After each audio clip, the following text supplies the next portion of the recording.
La storia è brutta e anche bella insieme, nel senso brutta per il contesto, ovviamente bella perché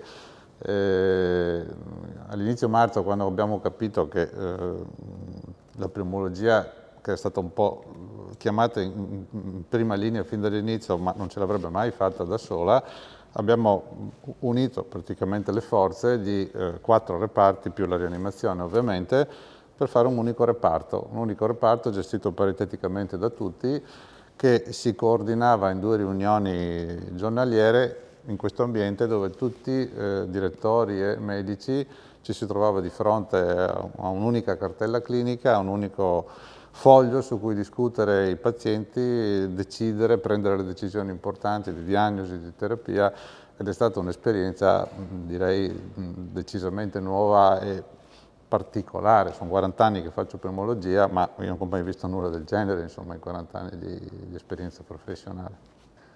Siamo passati da un primo momento di sbigottimento generale di fronte ad una valanga che ci stava precipitando addosso, ad una rapidissima riorganizzazione, grazie alla collaborazione di tutti, che ci ha consentito con coraggio innanzitutto e con molta determinazione ad andare avanti con degli protocolli terapeutici che ci hanno permesso in poco tempo di raddrizzare la situazione e di fare in modo di alleggerire circa 10 giorni dopo più o meno la rianimazione del dottor Agostini. È stata un'esperienza nei limiti chiaramente della drammaticità del contesto, dal nostro punto di vista anche entusiasmante, che ha portato delle grosse soddisfazioni, entusiasmante perché siamo riusciti a gestirla nonostante evolvesse di momento in momento. Le direttive cambiavano proprio di giorno in giorno, per cui bisognava continuamente rivedere i nostri atteggiamenti clinici,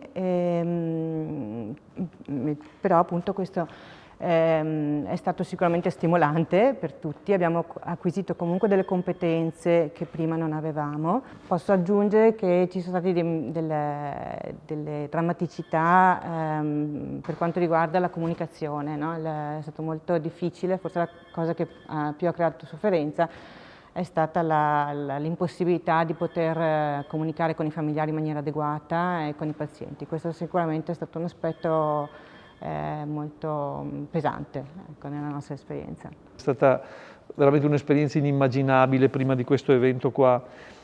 Come responsabile della medicina, quindi quello che aveva, diciamo così, la massa critica di letti maggiori, comunque sarebbe stato molto duro per noi farcela senza il contributo di tutti, ma quello che è stato più importante è condividere un percorso dove nessuno di fatto all'inizio avesse una verità in tasca, quindi nessuno poteva arrogarsi la capacità o la volontà di dire decido così perché è scritto su linee guida o altri protocolli. Quindi la condivisione fin dal primo momento della gestione piuttosto che delle terapie, piuttosto di cosa fare di questi pazienti è stata determinante proprio per condividere percorsi, terapie, gestioni, dimissioni.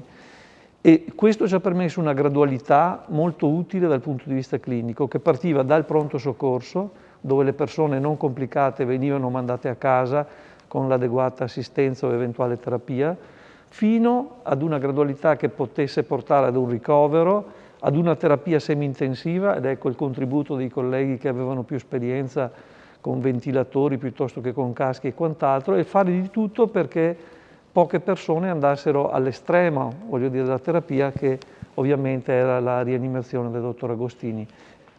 Se dovessi riassumere l'esperienza di questi 2 mesi, la definirei come un'esperienza di comunità. Una comunità che si è trovata improvvisamente a essere unita, perché tutti noi fino a fine febbraio avevamo le nostre professionalità, ma tutto sommato non c'era quell'unità che in pochi giorni è venuta a crearsi. Se ricordate, in pochi giorni abbiamo messo in piedi un corso per istruire gli infermieri e anche tutti gli operatori, tutti quelli che erano coinvolti. Abbiamo fatto un corso con 160 persone e abbiamo capito come utilizzare i caschi. Abbiamo poi fatto una cosa altrettanto importante, abbiamo semplificato i percorsi. La semplicità è stata quella che ci ha salvato. Non abbiamo perso tempo, e abbiamo deciso esattamente le cose importanti che ognuno doveva fare.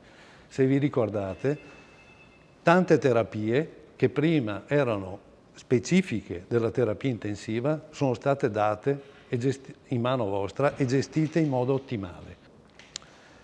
Ho visto stamattina un video di un paziente che è andato a casa ieri, un paziente che ha ripercorso questi 2 mesi dal suo punto di vista, e veramente sono esperienze che restano e resteranno. Perché? Perché i pazienti ci hanno veramente riconosciuto come famiglia. Sì, questa è l'ala dell'ospedale che per prima è stata occupata, diciamo, dai primi malati, e man mano i malati aumentavano, quest'ala è stata occupata completamente, poi è stata occupata anche l'ala a fianco, diciamo, sostanzialmente, per cui c'erano 2 ali adibite nella fase dell'acme dell'epidemia ad ospitare questi malati. Adesso la ristrutturazione sta avvenendo secondo quelle che sono le direttive regionali, e devo dire che ognuno ha fatto la sua parte, soprattutto la Regione ha fatto bene la sua parte, gli organismi di collegamento, i comitati di coordinamento hanno funzionato bene, anche noi abbiamo avuto un coordinamento regionale e devo dire che le cose hanno funzionato bene anche per questo. Cosa faremo nel prossimo futuro? Questa metà dell'ala sarà destinata a pazienti che potrebbero essere ancora infetti dalla malattia, quindi sarà un'area di isolamento secondo quelle che sono le indicazioni della Regione, sono 10 posti letto. L'altra metà sarà occupata, è già occupata dalla pneumologia, che quindi avrà una vicinanza comoda per quel che riguarda poi l'assistenza dei malati, per quel che riguarda le terapie semi-intensive. Il resto dell'ala